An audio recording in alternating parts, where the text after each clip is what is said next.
एकदन्ताय वक्रतुण्डाय गौरीतनयाय धीमहि गजेशानाय भालचन्द्राय श्रीगणेशाय धीमहि। ओम श्री गणेशाय नमः। प्रिय गणेश भक्तांनो, स्वीकारा भावेश बाबाजींचा नमस्कार।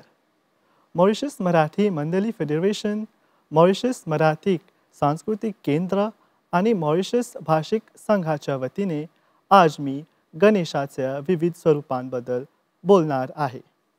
गणपती बाप्पा मोरया हा जयघोष ऐकताच आपल्यात आपसुकच एक उत्सुक, एक भक्तींचा लहर दाटून येतात। गणपती बाप्पा हे आपल्या जीवनातील पहिले पूजनीय आहे, विघ्नांचा निवारण करणारे आहेत आणि भक्तांच्या मनोकामना पूर्ण करणारेही आहेत। बाप्पा फक्त एकच रूपात नसून ते अनेक रूपांनी दर्शन देतात व प्रत्येक रूप एक वेगळी प्रेरणा आणि संधीही देते। चला गणपती बाप्पांच्या विविध स्वरूपांबद्दल जाणून घेऊया। पहिले स्वरूप म्हणजे महागणपती। सामर्थ्य, ज्ञान आणि सर्व गुण संपन्नतेची मूर्तिमंत प्रतीक आहे। 10 हातात पाश, अंकुश, त्रिशूळ, मोदक, त्रिशूळ आणि अशी आयुधे धारण करणारे रूप आहे, जे आपल्याला शिकवतात की जीवनात भौतिक आणि आध्यात्मिक उन्नती यांचा संतुलन हवा। रांजणगावचा महागणपती अष्टविनायकांपैकी एक असून महाराष्ट्रात अत्यंत पूजनीय आहे। दुसरे स्वरूप म्हणजे सिद्धिविनायक। कार्य सिद्ध करणारा, यश देणारा, भक्तांच्या मनोकामना पूर्ण करणारा। मुंबईतील सिद्धिविनायक मंदिराला दरवर्षी लाखो भक्त भेट देतात। या रूपातून आपल्याला शिकायला मिळतो की श्रद्धा, संयम आणि सतत प्रयत्न केल्यास कोणतेही ध्येय गाठता येते। तिसरे स्वरूप म्हणजे वक्रतुंड, वाकरी सोंड असलेले रूप। हे रूप दुष्ट, अहंकारी आणि नकारात्मक शक्तीचा नाश करणारा आहे। कथा सांगते की गणपतीने महादैत्याचा पराभव करून धर्माचे रक्षण केले। त्यातून आपण शिकतो की अडचणी कितीही मोठ्या असल्या तरी धैर्य आणि निश्चयाने त्यावर मात करता येते।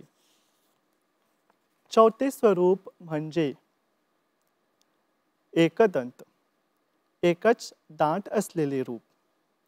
महाभारत लिहिण्याच्या वेळी व्यासांनी सांगितल्यावर गणपतीने स्वतःचा दांत तोडून लेखणी म्हणून वापरला। ज्ञानासाठी हा त्याग आजही आपल्याला प्रेरणा देतो।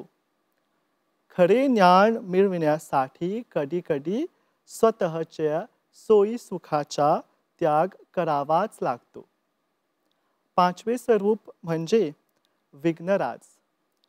विघ्नांचा राजा म्हणजेच त्यांचा नाश करणारा।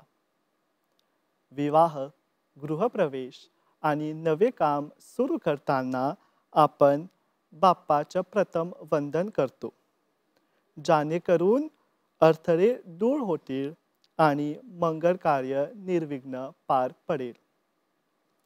चला अष्टविनायकाबद्दल थोडक्यात माहिती जाणून घेऊया। अष्टविनायक म्हणजे काय? महाराष्ट्रातील 8 मानाची व प्रतिष्ठेची गणपतीची देवळे आहेत। पश्चिम महाराष्ट्र व कोकणात असलेल्या या देवळांना स्वतंत्र इतिहास आहे।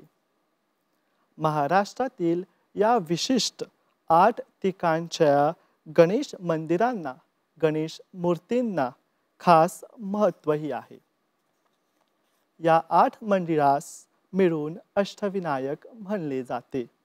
तर मोरगावचा मयुरेश्वर, सिद्धटेकचा सिद्धिविनायक, पाळीचा बल्लाळेश्वर, महाडचा वरदविनायक, थेऊरचा चिंतामणी, लेण्याद्रीचा गिरिजात्मज, ओझरचा विघ्नेश्वर आणि शेवट रांजणगावचा महागणपती. असे मानले जाते की या प्रत्येकांचे दर्शन घेतल्याने भक्तांना समाधान, आत्मविश्वास आणि मानसिक शांतता लाभते. तर भक्त मंडळींनो, गणपतीचे रूप कितीही असो, महागणपती असो, वक्रतुंड, एकदंत असो की सिद्धिविनायक असो, प्रत्येक रूप आपल्याला जीवनातील अडचणींवर मात करण्याची, ध्येय साध करण्याची आणि आनंदाने जगण्याची प्रेरणा देतो. चला, या गणेश उत्सवात आपण सर्व मिळून गणपतीच्या चरणी प्रार्थना करूया की हे बाप्पा, आमच्या जीवनातील विघ्ने दूर करा, आम्हाला ज्ञान, धैर्य, श्रद्धा आणि आनंद या चारही गोष्टींचा आशीर्वाद द्या. तर मला ही संधी दिल्याबद्दल मी मॉरिशस मराठी मंडळी फेडरेशन, मॉरिशस मराठी सांस्कृतिक केंद्र आणि मॉरिशस मराठी भाषिक संघाचा आभारी आहे. गणपती बाप्पा मोरया, मंगलमूर्ती मोरया. नमस्कार, धन्यवाद. एकदन्ताय वक्रतुण्डाय गौरीतनयाय धीमहि गजेशानाय भालचन्द्राय श्रीगणेशाय धीमहि.